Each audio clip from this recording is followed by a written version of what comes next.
Assalamualaikum warahmatullahi wabarakatuh, Ibu Arsita. Sebelumnya perkenalkan, saya Aulia Desti Ramadhani dengan NPM 2022-1510 dari kelas 1 PPB, kelas karyawan, Universitas Saya Jakarta. Pada kesempatan kali ini, saya akan mempresentasikan terkait mengaplikasikan Al-Fatihah dalam kehidupan sehari-hari.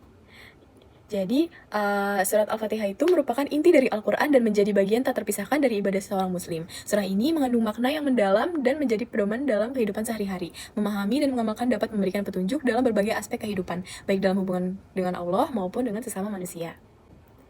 Lalu, kita akan mengupas terkait makna Al-Fatihah. Al-Fatihah berarti pembukaan. Walaupun bukan surat pertama yang diturunkan, tetapi Al-Fatihah menjadi surat pertama dalam Al-Quran. Surat ini mencakup inti ajaran Islam mulai dari tauhid, doa, hingga harapan akan petunjuk Allah. Jadi, pada ayat 1-3 itu berarti pengakuan keesaan dan kemuliaan Allah sebagai Tuhan semesta alam. Lalu disambung dengan ayat keempat yang bermakna ketundukan total kepada Allah dan pengakuan bahwa hanya Dialah yang berhak disembah. Disusul dengan ayat ke-5-7 bermakna doa agar selalu mendapatkan petunjuk ke jalan yang benar dan terhindar dari kesesatan.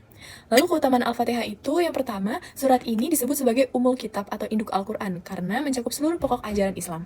Lalu Rasulullah Shallallahu Alaihi Wasallam bersabda, tidak sah salat seorang yang tidak membaca Ummul Kitab atau Al-Fatihah. Hadis riwayat Bukhari dan Muslim. Yang terakhir ada memiliki kedudukan sebagai doa yang paling utama.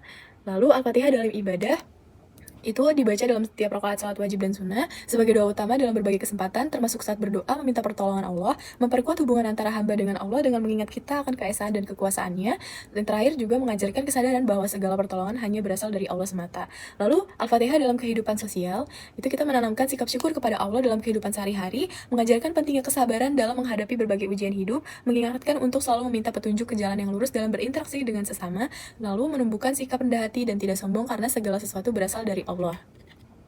Juga Al-Fatihah sebagai pedoman etika dan moral, itu mengajarkan kejujuran dalam setiap aspek kehidupan karena kita selalu diawasi oleh Allah, menghindari jalan kesesatan seperti yang disebutkan dalam ayat terakhir, yang mengingatkan agar tidak mengikuti jalan orang-orang yang dimurkai Allah, memperkuat kesadaran akan tanggung jawab moral dalam kehidupan bermasyarakat, serta mendorong umat Islam untuk senantiasa memperbaiki dan meningkatkan kualitas akhlak. Al-Fatihah sebagai doa dalam kehidupan sehari-hari, Al-Fatihah dapat digunakan sebagai doa dalam keadaan saat menghadapi kesulitan dan membutuhkan pertolongan Allah, sebagai bacaan penyembuh atau ruqyah untuk memohon perlindungan dan kesembuhan dari penyakit, dibaca sebelum memulai aktivitas agar mendapat berkah dan kemudahan dari Allah, serta mengajarkan bahwa hanya Allah tempat kita bergantung dan meminta pertolongan. Implementasi Al-Fatihah dalam berbagai aspek kehidupan, yang pertama itu dalam keluarga. Dalam keluarga itu kita bisa mendidik anak dengan nilai-nilai Islam yang terkandung dalam Al-Fatihah, membiasakan membaca Al-Fatihah dalam doa bersama keluarga, mengajarkan anak pentingnya bersyukur dan berdoa kepada Allah. Dalam hubungan sosial, kita dapat menghindari sikap sombong dan selalu rendah hati, berbuat baik kepada sesama tanpa mengharapkan imbalan, serta menjaga hubungan baik dengan keluarga, teman, dan masyarakat sesuai dengan ajaran Islam. Lalu dalam pekerjaan dan bisnis, memulai pekerjaan dengan membaca Al-Fatihah agar mendapatkan berkah, menanamkan prinsip kejujuran dan keadilan dalam bekerja, sebagaimana diajarkan dalam Islam, meyakini bahwa rezeki berasal dari Allah dan selalu minta petunjuk kepadanya. Jadi kesimpulannya, Al-Fatihah bukan hanya bacaan wajib dalam sholat, tetapi juga pedoman hidup yang sangat berharga. Mengamalkan maknanya dalam kehidupan sehari-hari dapat memperkuat iman, meningkatkan kualitas ibadah, dan menjaga hubungan baik dengan sesama manusia. Dengan memahami dan menghayati setiap ayat dalam Al-Fatihah, kita akan selalu mendapatkan petunjuk dan keberkahan dari Allah. Semoga kita semua dapat mengaplikasikan nilai-nilai Al-Fatihah dalam kehidupan kita. Amin amin ya rabbal alamin. Kiranya cukup sekian dari saya, kurang lebihnya mohon maaf. Wabillahi taufik walhidayah. Wassalamualaikum warahmatullahi wabarakatuh. Terima kasih Ibu.